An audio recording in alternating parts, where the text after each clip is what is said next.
Hey everyone, my name's Al Martin, and welcome to Tech World's Fast Five. It's almost an annual occurrence now. I guess this would be our Halloween edition, but we think we got a great one for you today. We are talking about managers and communicators finding ways to work together. And this came about from some classes that were being taught by Dr. Conrad and at NAU. And we were really wanting to be able to explore both sides of the equation. One is to manage your writer, covering questions on how to motivate team members, how to manage the document flow, how to be able to communicate, especially with a lot of us working remotely these days. And how do you manage your manager, right?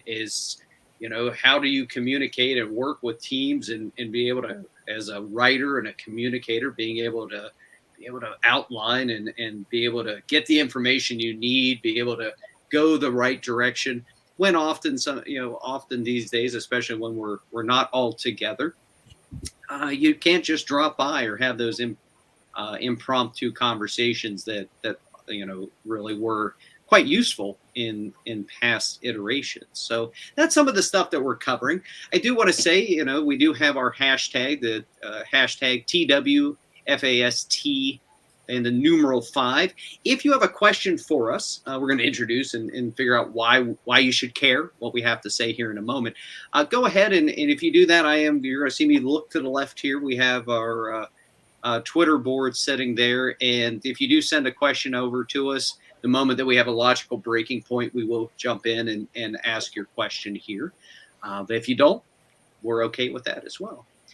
Who do we have with us today? Well, we have Dr. Erica Conrad. She's with NAU. She broke into the writing world, working in public broadcasting back so long ago, 20 years with Northern Arizona University. She's an area coordinator and professional writing program at NAU. Stephen London. He entered the writing world first with short stories and poetry. He's lived in Europe mostly since 2004 as both a soldier and a student, and we'll look forward to learning more about that. A professional editor, a graduate of the MA English Professional Writing Program at NAU.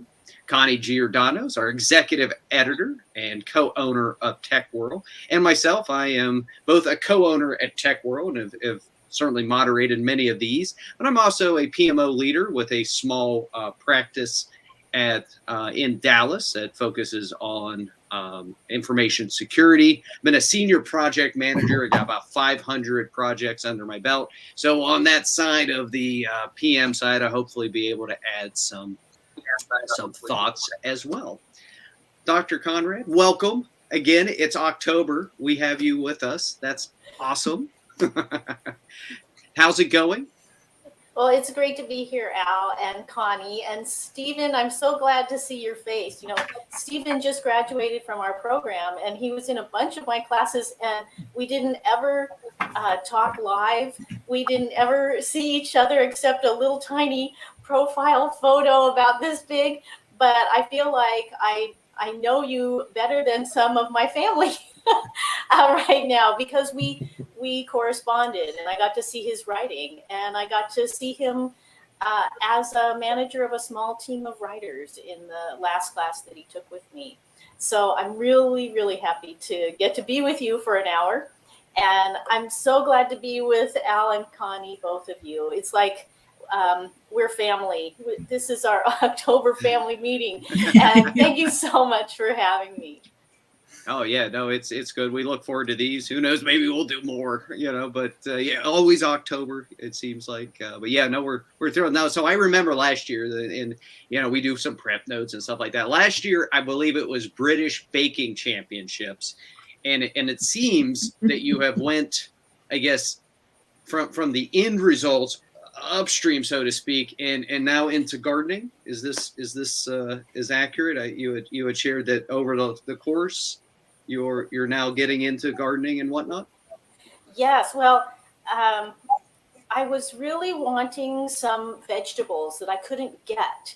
We moved where we lived because of the pandemic, and so I couldn't get all the vegetables that I really wanted. And so I was looking online, well, how do I grow these? And I got sidetracked, as I usually do, and I started looking at these YouTube videos about how to grow vegetables from cuttings.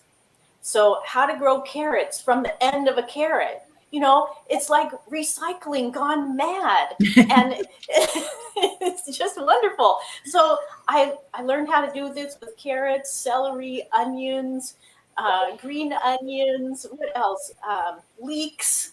And yeah, so I had a really fun time, and a lot of stuff died, but I managed to grow a huge bunch of carrot tops, which I didn't know you could eat. My mother was very concerned. She said, "Honey, aren't those poisonous?"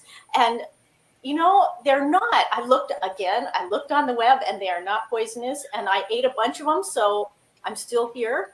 No ill effects. So yeah, that was super fun. Right on. Where'd you move to? Well, we are about an hour and a half south of Flagstaff, Okay. and we're about an hour north of Phoenix, Arizona. Right on. So start right there in the middle. Okay. Yeah. So we had to put my husband built some gardening boxes for me out of plastic tubs that he drilled holes in, and on a card table that he also drilled holes in to keep stuff up away from the bunnies, because the bunnies love carrots. They love any kind of vegetable that isn't a cactus, which is what's here. So if they see something that doesn't have spikes, oh, they're on it. The little spikes on your carrots or something. Oh, all right. Yeah, Oh, cool. yeah. Super fun pandemic hobby.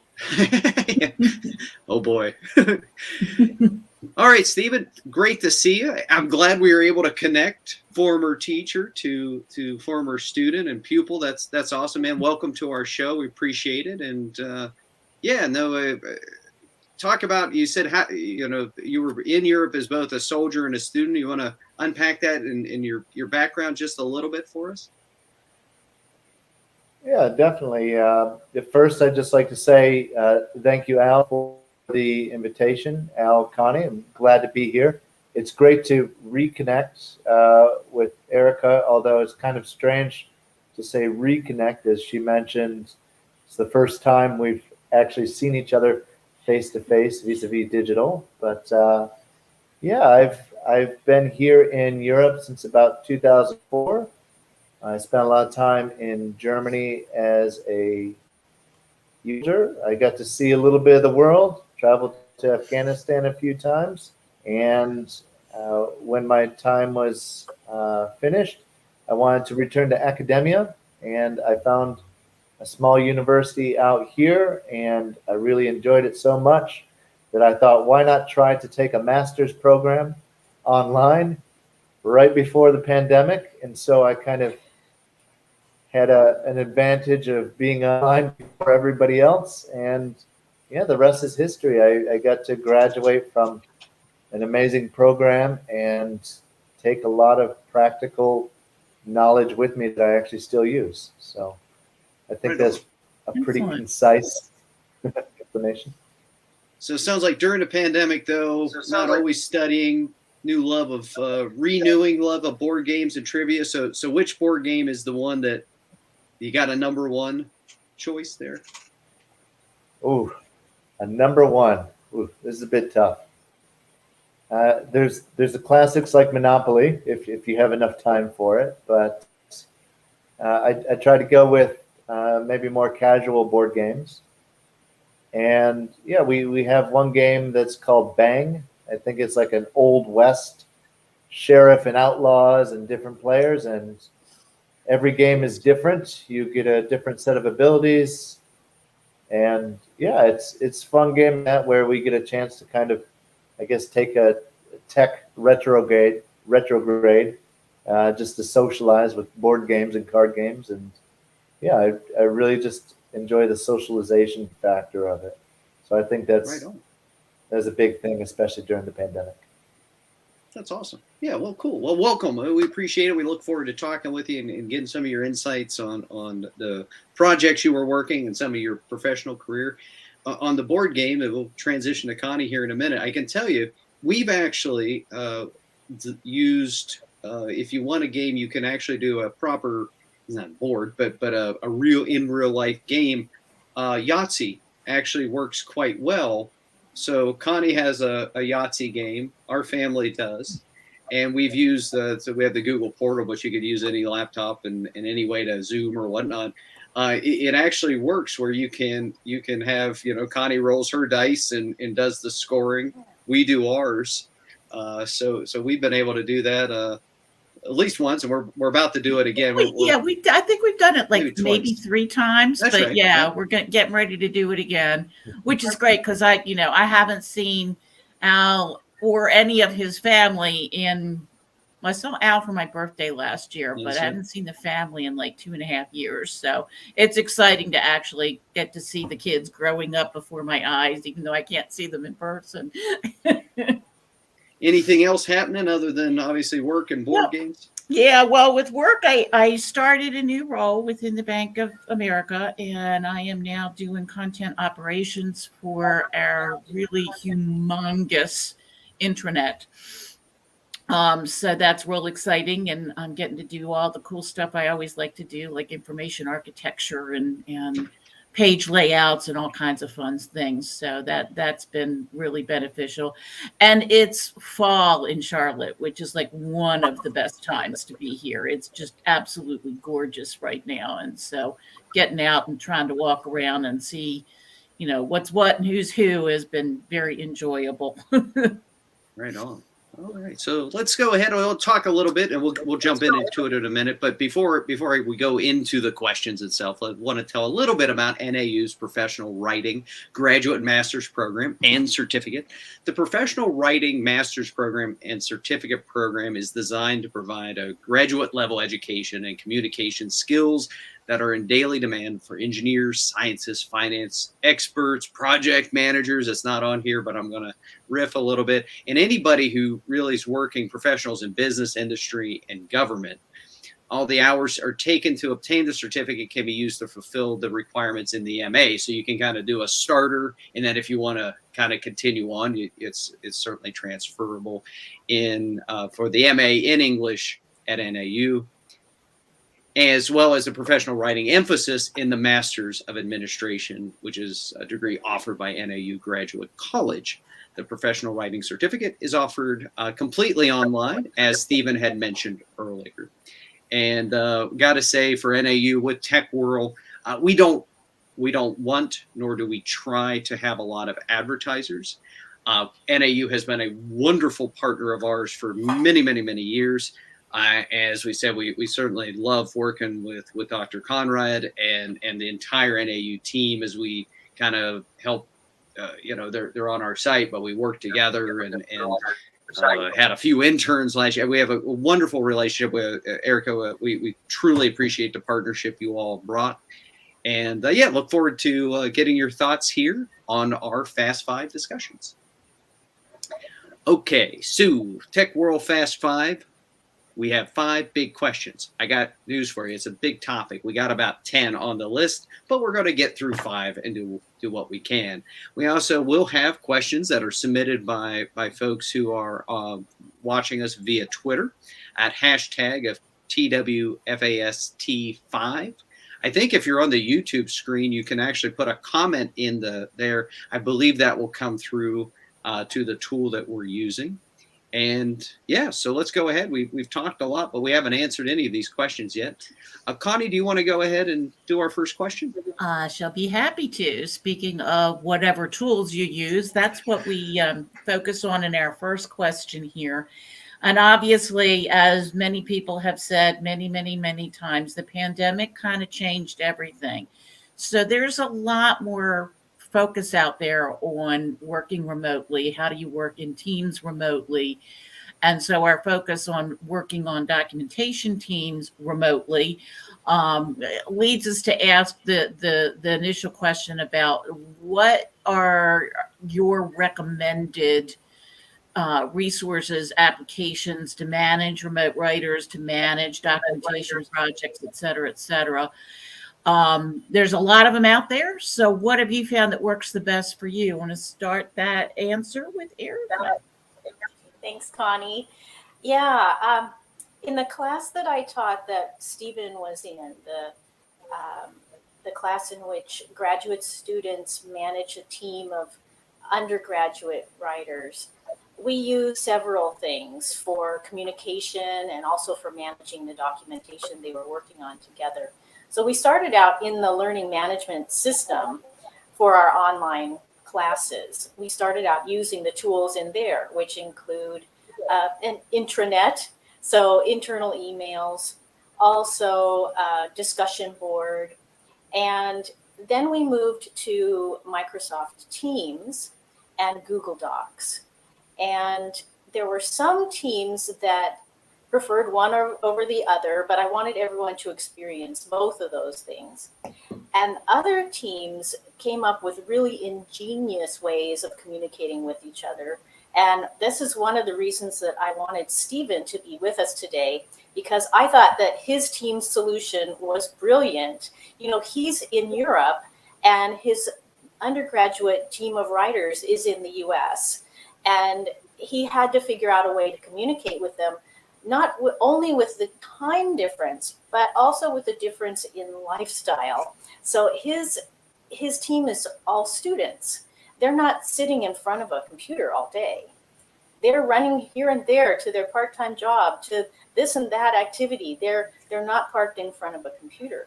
So Stephen, could you, and Connie, can I break protocol here and send this over to Stephen? Absolutely. Okay. So Stephen, could you talk a little bit about how that decision came about? And I think that you all used WhatsApp, is that right? Yeah, that is correct, Erica. Yeah, we used social media. So with using WhatsApp, that's one of the ones I think is maybe a little bit more popular in the States. Over here in Europe, we also have Viber. Basically, they function the same way, but was supposed to be a little bit more secure. But with working with people across the pond or across multiple time zones, yeah, that in itself presents a challenge. And one of the other challenges is keeping the information so that anybody can access it at a time that's also convenient to them. So with our group and everything, we decided together that WhatsApp would be one of the better ways that we could send the photos, pictures, documents, things like this. And as a backup or as a redundancy, we also used those internal email systems, things like that. So I was actually quite surprised that even though a few times it took a couple days maybe between communication, it actually smoothed out, and I was quite pleased with the end result. Yeah, and the reason that you chose to use social media rather than using the internal communication systems in our learning management system, why did you decide to move over to a social media app like WhatsApp? Well, one of the greats that I find with social media apps, they're designed to be extremely user friendly. So not to age myself or anything here, I might be the youngest one here, which is great. It doesn't happen very often, but um, thinking about technological difficulties. So one of the things with effective communication uh, is having an effective method to also communicate. So simple communication simplified everything for us, and using social media really helped the productivity overall for the project. I have a Yeah. question. Which authoring tool did you use? Were you using Google Docs or Office 365 or something where it was a shared document in the cloud? We used Google Docs for my team because that was the one that people were most familiar with. So we kind of tried to find the easiest way to nudge people into the project so that we could keep the momentum. Did you find that the communication tools built into Google Docs also helped, comments or tracking or being able to, you weren't going to run into versioning issues there. Definitely tracking. I have to give credit where credit is due.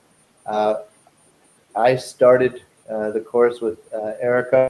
I started a very pencil and paper kind of person, like let's talk on the phone, pencil and paper. So I myself even had to into the digital side of things with technology and using tracking features, for example, like you mentioned in Google Docs. It's an amazing way to see who's making uh, which comments, who's making which corrections, when they did, and it just really simplified the management of communication overall for us. How did you all do the pulling it together part, right? Actually, what was the, if I assume you're, what was the topic? Like, what were you trying to create? Oof. So for us, for our project, if I recall correctly, it had to deal with a pair of glasses. So basically, we put a project together about how to disassemble and reassemble glasses, something outside of my area of expertise, which was a challenge in itself. And yeah, we worked on that project, and as we delegated individual roles to each other. If someone wasn't able to accomplish something, we were actually able to work in some redundancies. So, for example, I was able to use my cell phone here to take professional level photos because we couldn't access a professional or a DSLR camera back in the States for one of the other teammates. Up front, and again, this topic is about being able to both manage folks who are with a particular, Erica was your manager at this point, a driving professor saying, you're going to do this, I need this by a specific deadline. I have a feeling of very, busting heads if it didn't happen. But so with that part, the clarity for your project, how did you, taking that particular assignment, how did you all get started with it? Were you using, you were obviously using some communication tools. Did you frame it out in a Google Doc? Did you use the tasks that are in Google? What was it to frame the work before you went and did the work? What was that like for you? It's actually a very excellent question. So for myself, as the manager of the project, I actually say in between my other team members and communicating with Dr. Conrad. So for example, I guess I was kind of the middle manager, so to speak, for our project. And in terms of drawing out the structure of how we were going to take on and complete the project, we just used WhatsApp. We just said, hey, first of all, who's interested in what part? Does anyone have any special uh, knowledge on certain areas? Is anybody really interested or motivated for a certain part of this project? And once we built that foundation, we were able to go from there. And I even remember that there was a time where I think it was the internal communication, and I ended up speaking with Dr. Conrad for some advice, like how do I handle uh, non-response from a team member when they're responsible for this part. And yeah, I would say that one of the things that helps keep that structure, and I'm always going to remember this advice, was to never assume ill will. And that has been golden advice for me, even beyond the program. So I use that when I structure other projects going forward as well. Yeah, it sounds like you guys delegated early, though. You took it and broke it into some sort of pieces, whether it been whatever those pieces were. Then you delegated, and then somebody just owned those pieces. Yes. So we could say that we had individual ownership, but we also implemented a system where we checked each other's work as well. So, for example, Nice. having just an extra set of eyes, sometimes even my team members caught things that, as an editor for the project, and vice versa. So that really strengthened even our collaboration and our work relationship on the project. Nice. Yeah. Al, can I step in a little bit here? Yeah, absolutely. Yeah, one thing that, and thank you, Stephen. I really, I always need to be reminded of not assuming ill will. Even though I tell everybody else to do that, then I forget it myself. So thank you for that reminder. I really appreciate that. And I think that one thing that you mentioned, I want to just expand a little bit on is first finding out what people are good at and what they want to do so that you can do the delegating early, as Al said. Uh, the project that we were working on was for a website that has partners all over the United States at different universities. And teams of students work to contribute to this website by uploading instruction manuals, search engine optimization projects, and also editing instruction manuals that are already on that site. So we did those 3 projects with our groups in the class.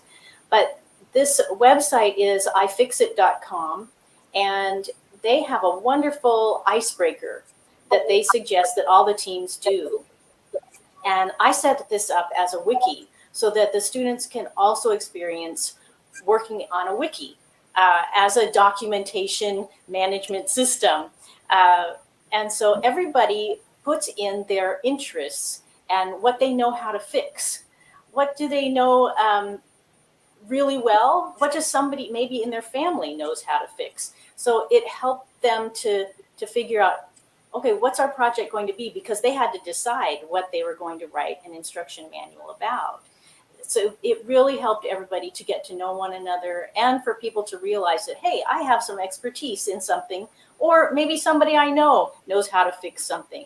So that was a really great way to break the ice and help people get to know one another and to build some team rapport before you get started. So thanks, Stephen, for reminding me about that. So we've gotten some good stuff, and then I'll hand over to Connie for the next question. But Erica, we got the star pupil here, and it went really well, and they divided it up, and they just naturally worked together. Even benefited from a nearly 24-hour work cycle with the time zones. Without naming names, I have a feeling that in the bell curve of life, some teams may not have structured themselves as well, and almost always run into some issues. What were some takeaways that I suspect that you probably warned them about already in your lecture, but maybe they didn't take your advice? What are some items, given we got folks watching here looking to take away some tips. What are some things to avoid when you're doing a project like this that is complex and you got people and deadlines and whatnot? What are some areas that you would say don't do these things? Yeah. Yeah, I think the number one thing is instead of a don't do it, I'm going to say do it, is communicate early and often. And that the more you can get together, the happier you'll be. I don't know if any of you know that song, and I promise I won't sing it now, but the more you get together, the happier you'll be. For those people who are real social in their work styles. So not everyone likes to work in a team. Some people love to work on their own, and it's really irritating for them to have to work on a team. So for the independent folks, it's not as important as for those of us who work better in society, that is, with other people. So for those types of workers, it's super important that you get together as often as you can. And I think that this also helps with motivation. And the people on our teams were not being paid. So that wasn't a motivation. Money was not a motivation. And this class is not required for them. This was an elective.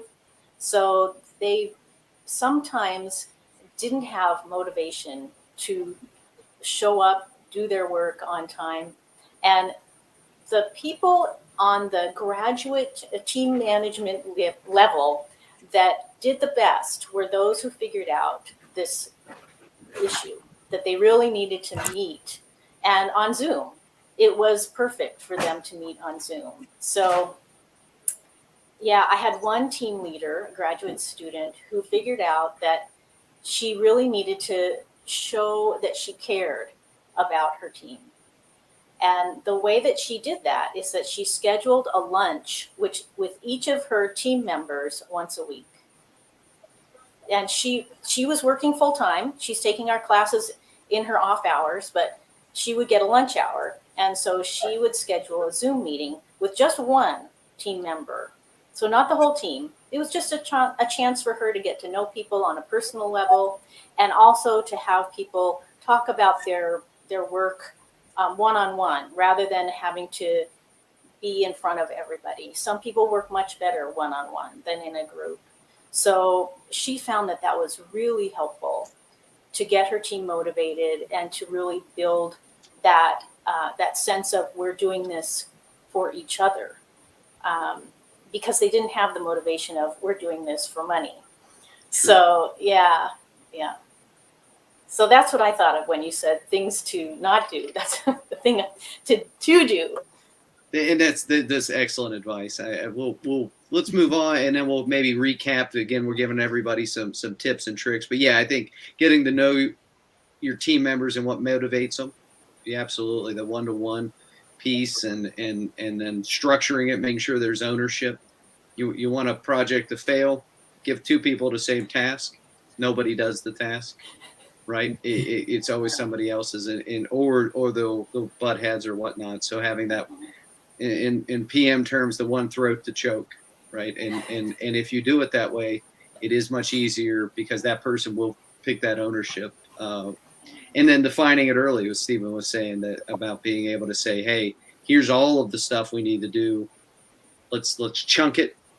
And then the redundancy of having, it's in coding. It's called pairing when you're doing coding, in which somebody's beside you and they check your work. And even before you would go to testing, if you worked in software development at all, that pairing certainly makes for better writing, and it's quite good tips. Connie, you want to tell us? We technically, everybody who's paying attention, we did 2 questions there. Basically, they were melded together. So we'll just move on to question 3. Okay. Again, I'm going to start with Erica here, but I think this is another one that everybody can contribute to based on their different experiences. And that's what are some tips, tricks, tactics that you consider when you are trying to develop emerging tech writers on your team, folks who are relatively new to it, versus the experienced folks on your team? They tend to have different motivations, different career agendas, and that sort of stuff. So, in addition to those kind of tactics that you can use to keep them engaged, can you talk a little bit about some of the career paths that they could choose from outside of strictly software technical writing or something like that?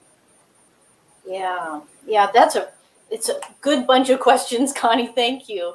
So to talk first about emerging writers, one thing that I actually discovered in this age of Zoom is that we can still really encourage one another, even though we're not in the same room. And I had a student who was really having trouble getting her writing done. And it wasn't that she was a bad student. She was a really good student, but she was used to doing her writing in a place where other people were. And during the pandemic, she couldn't do that. And she was used to having a schedule of getting up, getting ready, going to a place.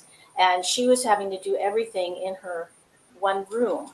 And it really messed with her ability to get her work done. And so we talked for a long time about what motivated her. And sorry, Connie, I keep going back to that issue of motivation. That I really learned how important that was, because people's motivations were really interrupted with the pandemic. A lot of people who are social no longer had that motivation. And hers was to go to a place where people were, and that would motivate her to get her work done. So what we figured out together was to do a Zoom meeting, just me and her. And we were both super busy. I was super busy. But I said, okay, here's what we're going to do. We're going to have a Zoom meeting, and you're going to do your writing. I'm going to do my writing. And we're just going to be together in the same Zoom room, motivating each other to get our stuff done. And we did that twice. And it was wonderful. It really helped me too. It helped me to get my work done, because at the end of our time, we talked about our work. How's it going? How's your writing going? Do you have any questions? How can I help you with this? Can I hear a little bit? Can I see? You want to share your screen? So that helped this one particular student. So I'm finding ways to do that more in my classes. All of our classes are asynchronous, but I'm working on finding ways to find different times when I can be available Zoom-wise with students for those who need that kind of motivation. And so your other question, so you asked about emergent writers, and then tell me again what your other question was.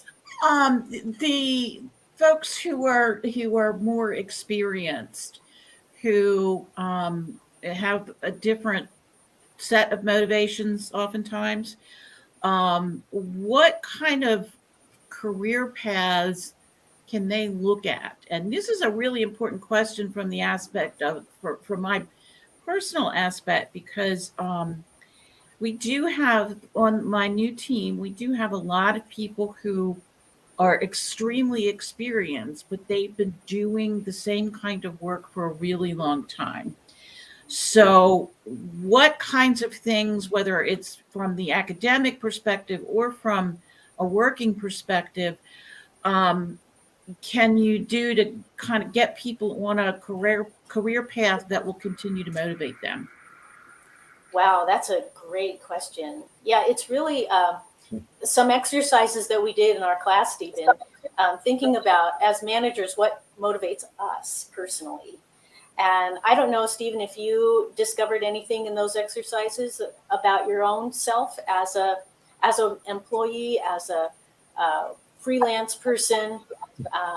Did you discover anything about yourself in those exercises? Definitely, Erica. One of the things that I'll say I rediscovered was the need for empathy in the workplace. And I think I picked up on this a little bit more when we started switching to online, email communication, things like this. And just having a little bit of empathy with your team, that mixed with identifying the motivations of each member, I think that combination can be extremely powerful in helping writers. As for example, when I came into your program, I had some experience with writing and everything, and I didn't know I wanted to really be an editor until we had to design a website. And I remember even your example of showing how to use the Google, what was it? Not Google Suite, but the little Google website that just to kind of familiarize you with some of the basics. Yeah. And yeah, my takeaway from that is, and it's even from my time in the military, is to praise in public, criticize in private, and that way everybody has the chance to grow together, and you form those relationships. Sorry, I won't take too much more on that.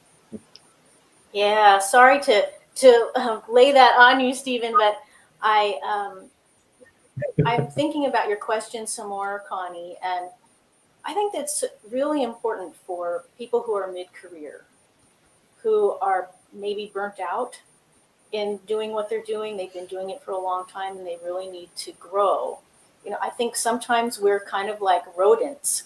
Rodents have to keep chewing on things, or their teeth grow so long that they end up being ingrown and they die. So I think that people, I'm not going to say we're all rats, but people have a need to grow.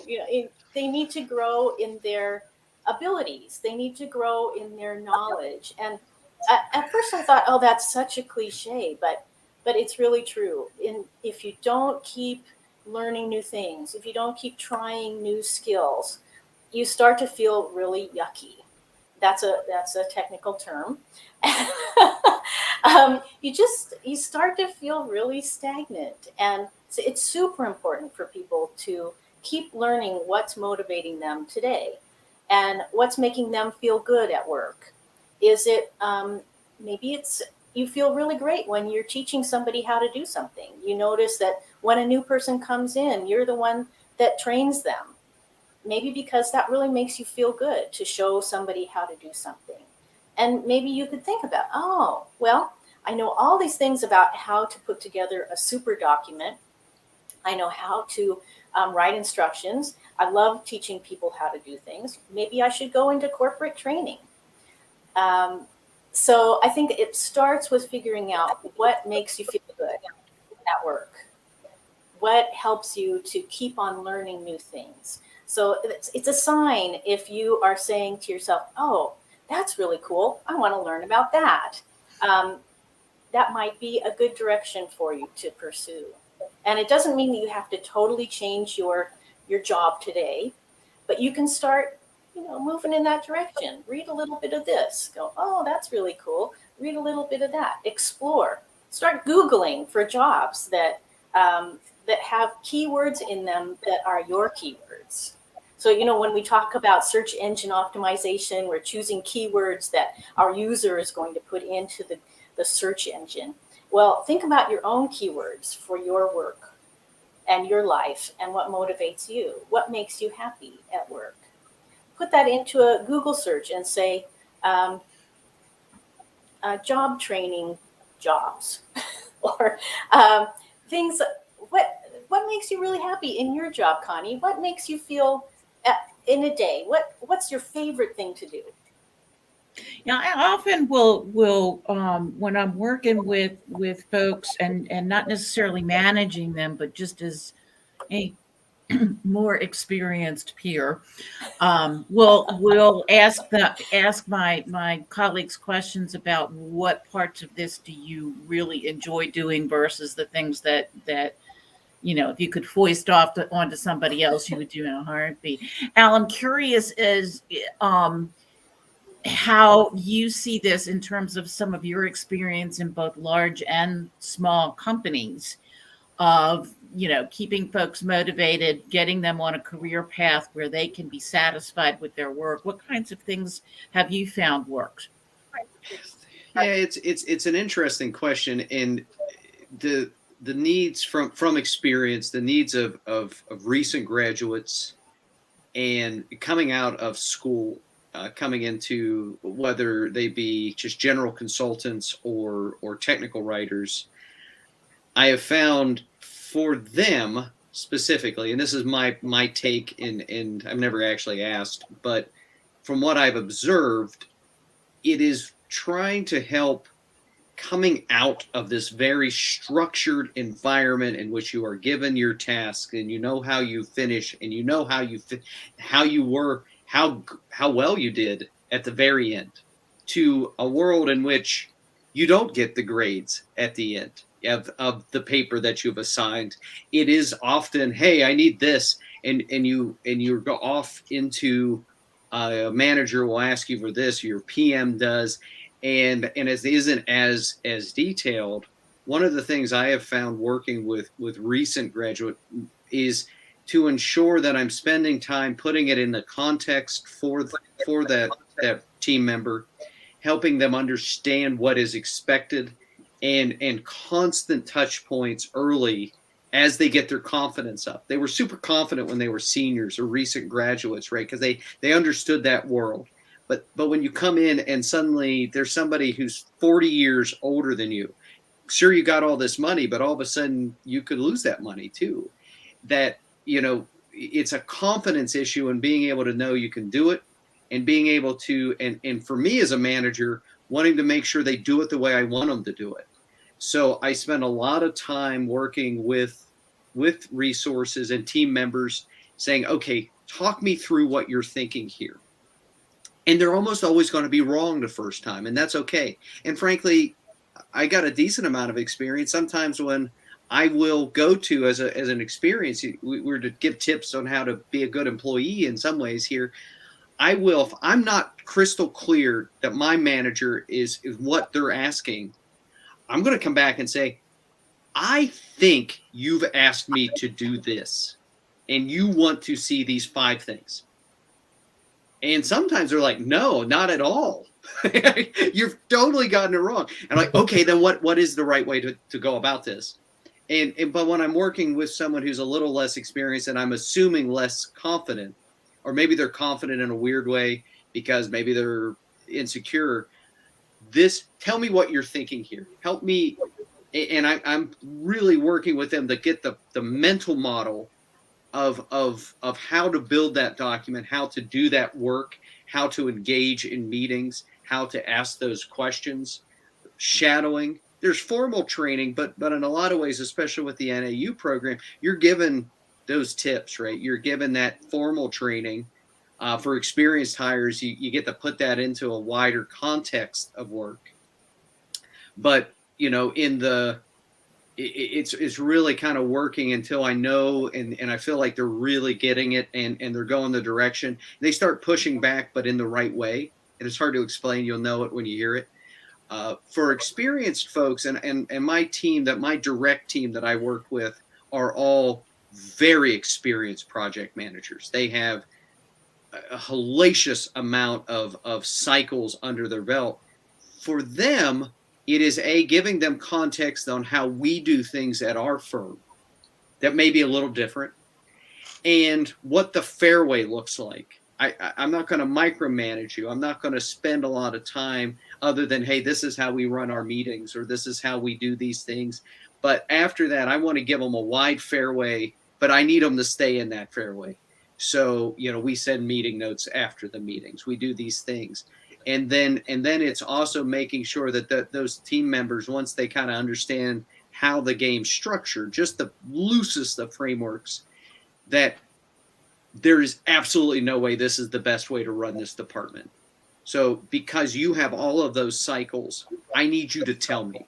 And honestly, sometimes I'm not an easy person to tell things to that I might not like. But I'm doing my best and try to make sure. It may seem like I don't want to hear you, but I want to hear you, and let's talk. I may push back, but so it's empowering folks to get the most. And where do you want to go? And the final aspect of that is getting to know. And we talked about this, that motivation. Yeah, do any of us like all of our jobs? It would be impossibility that we like all of them, but there are particular areas that you can pick up as you're working with a team member that they really like doing project plans, or they really are solid in business development. So in that 20% of the work, seeing if I can draw on their counsel, but also to say, hey, why don't you handle this area? Right? Because all of the jobs suck in some part. There's no, it's just, there's professor stuff. I have a feeling it's some of the admin and submitting the grades, or in knowledge management, maybe it's X, Y, and Z or whatnot. And editing, it's probably dealing with the writers, whatever. I kid writers, I kid.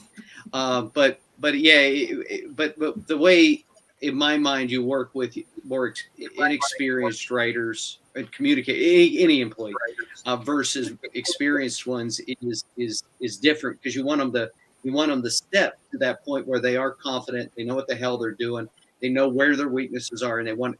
And I'm from that frame of thought that you don't have to be super good at all of it. There's some stuff that I'm just terrible at. I try to get reasonably good at it, but I'm not going to spend a lot of time trying to get great at being super detail oriented on stuff because it's just not where I want to be. But I get sufficient, you know. So anyway, that's a lot in that, but you know, but it is, you know, to frame that question as broadly as we did. All right, we got 10 minutes here, so let's jump into so many good questions, man. We probably should have made this 2 hours. What is special? Stephen, I'm going to go to you on this one because you haven't led yet. Is what is special about managing content projects as opposed to other types of projects you might have managed in the military, and then the rest of our sentence is construction, manufacturing, software creation, event management. But what is it in doing this content work and managing some of these that you find is a little more unique? Ooh, well, that's a good question. I'm sure I could probably speak quite a long time on. But yeah, using example or a comparison between a military style or way of managing a project versus some content creation. I would say that these different, I don't want to call it dichotomy, but the different social environments, they're going to have different requirements for their audience analysis, which is a huge thing for writers and managers. So I would say that one thing, and I work a little bit with content management now in one of my roles. It's finding what people need to hear or the message people need to receive, not just what we want to tell them. So I'm not quite sure if that's the direction we want this question, but from my own view, that's one of the huge things that I've noticed is that in creating content and managing it, keeping it for the audience in mind. Connie, how about you? You've done the management side of things and all of this. What do you find is different about these content projects? I think one of the things is what Stephen pointed out is that you're always looking at what do I need to tell the audience? How are they likely to react to this? How are they going to search for it, et cetera, et cetera? Whereas in a more non-content conventional project management environment, there are, very specific goals about we need to build this building. We need to, whatever the case may be. Sometimes it feels like content projects are a bit more nebulous in terms of what that final goal is. They really aren't, but it takes a while to learn about the KPIs and all the other things that you can get to target things more accurately and whatnot, and measure your success and whatnot. But I think that's the biggest thing is that it tends to feel much more nebulous because we're talking about writing. We're not talking about building or driving or whatever the case may be. That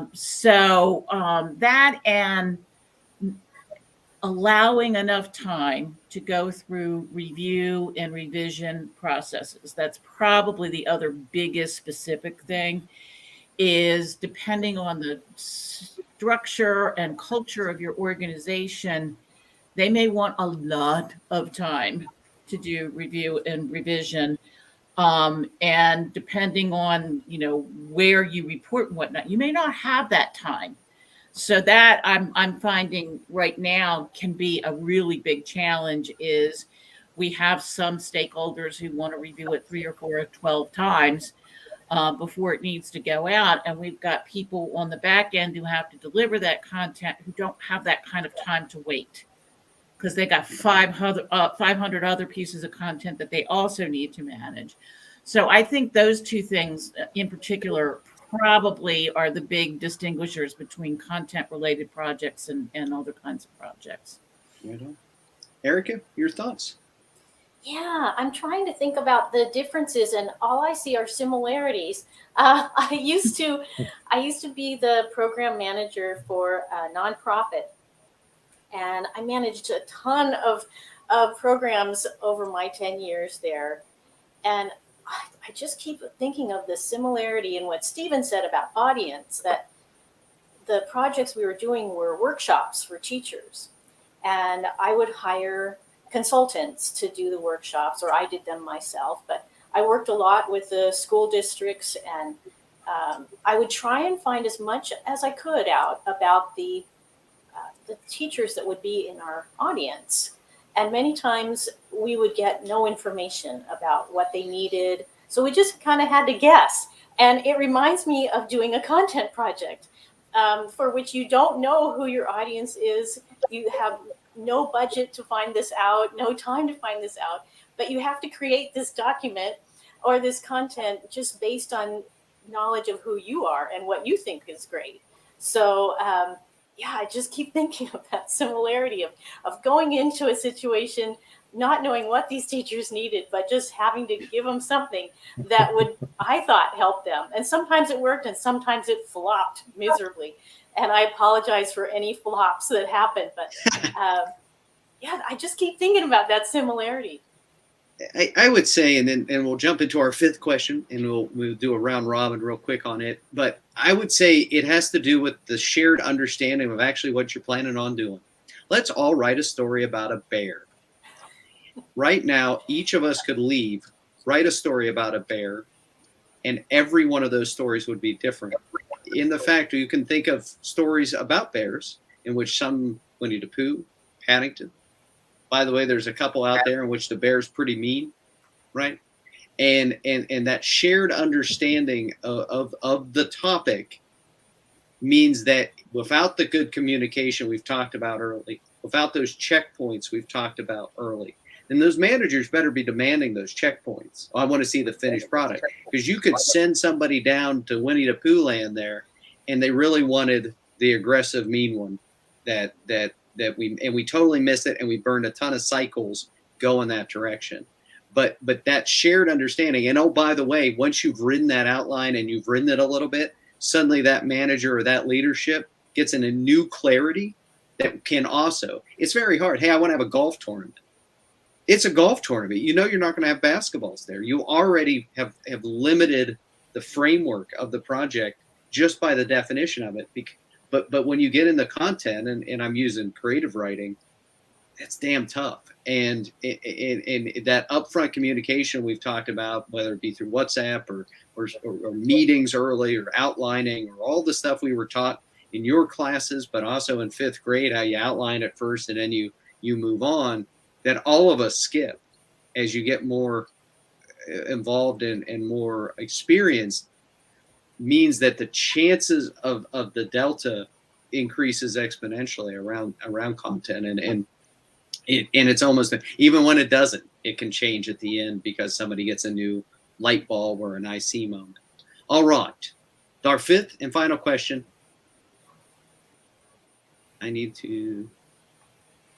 Okay, and this is about managing inexperienced writers. If by some chance you don't have experience, oh, nope. What have you noticed is special about managing inexperienced writers versus other types of workers? So this is very much, if you've been part of working with inexperienced writers, not inexperienced project managers or anything else, are there specific things that really are unique about those folks that you can give tips to help manage your kind of just becoming writers? Erica, we'll go with you, then Connie, and then Stephen. And I have never managed an experienced writer, so I'm going to sit this one out. Go. Okay, Al, thank you. Yeah, one thing that I notice about people who are, they're probably they're great at writing, but they've never written in a workplace before. Often have ideas about what writing is all about. They might think that they own the writing rather than the organization owning the writing. And that it can be a tough hurdle for somebody who's an inexperienced workplace writer because they want to in owning the writing, I mean, it's all about their style and the words they want to use. And so if you say, well, we really need to use this word because that's what we do in this organization, they can that can trigger emotions in them. And so, well, this is I wrote this; it's beautiful, and they don't realize that they're not in charge of their writing anymore. That their writing belongs to the organization, not to them. And it can be a tough ego um, contest, and learning to give that up, to let it go, and just make it part of the machine rather than part of your own personal heart. That can be tough. Great advice. Connie? Really good. Um, I think one of the things that I have noticed over the years of managing both experienced and inexperienced is inexperienced writers need a little more coaching as to what business writing is, as opposed to, that blog post that you do on your own personal website might be a wonderful thing, but I need you to write a memo on this new program we're getting ready to launch. Completely different way of thinking, different tone, all of that sort of thing. And then combined with that is understanding the development process of the content. How do you find a topic? How do you research a topic? Who do you have to go to get approvals? All of those kinds of more work related things that you don't get when you're in school are really important. I find myself coaching writers more often on ways to avoid passive voice, to do transitions between paragraphs and whatnot, those kinds of specific writing things that they don't really get taught anywhere, and so you just have to learn by doing, and so I think that those are the things that probably make it challenging for a new writer to come into the fold. Nice. Stephen? Definitely. This is actually one of the areas I have some good experience, especially working with non-native English writers or English language writers. And one of the things that I've noticed that maybe we can say is special about inexperienced writers is it's the similarity. We've all been there at some point. And you can have a strong, very experienced legal writer, for example, but that's not the person that you want to write a romance novel. I want to really use a crazy contrast here. Yeah, some writers excel at fact-based reporting or fact-based documents. Others are more creative, whether it's a travel guide or an airport romance novel. It's a different style, and recognizing these differences and how to place these inexperienced writers in the place where they can grow and develop, I think that that's a really important factor. And to kind of end that thought a little bit, like one of the things I've taken from the military is a love of acronyms, which people don't always understand. But I think that this would be really great for managers and writers alike. It's very simple. Just think of the word ACE, okay? And this is how we should be, in my opinion, as writers or managers on different projects. We want to be adaptive, concise, and empathetic, okay? This this goes for the whole team, and once we use these skills, it might be, but we're going to ace it. And, as a lower level Very person, nice. I might not understand. Yeah, I might not understand the difficulties that the manager is dealing with. I only see one part, or the manager who's completed 20 of these cycles might not understand that this is my first cycle. So I, I use acronyms to kind of express things, and yeah, that's what I would leave that answer with. Great advice. Very nice. Beautiful, beautiful. All right, we are out of time. Erica, Stephen, thank you so much for your thoughts and coming together today and being able to talk with us on. Really appreciate it. Wish we had more time, and yep, really have enjoyed it. All right, Connie, always a pleasure. Good to be back again for our October event. Do we have more questions? If you all are watching this or you've seen it and you do want to toss a question in, go to the Tech World Fast 5 hashtag, toss that on there. We get notified on those things. We will certainly pass your questions on to Dr. Conrad as well as Stephen. If you're interested in learning more about NAU's professional writing certificates, the master's program, if you want to bet the English program, please go to Tech World. We got an advertisement. Click it and head on over there. Google them, and you'll be able to find them as well.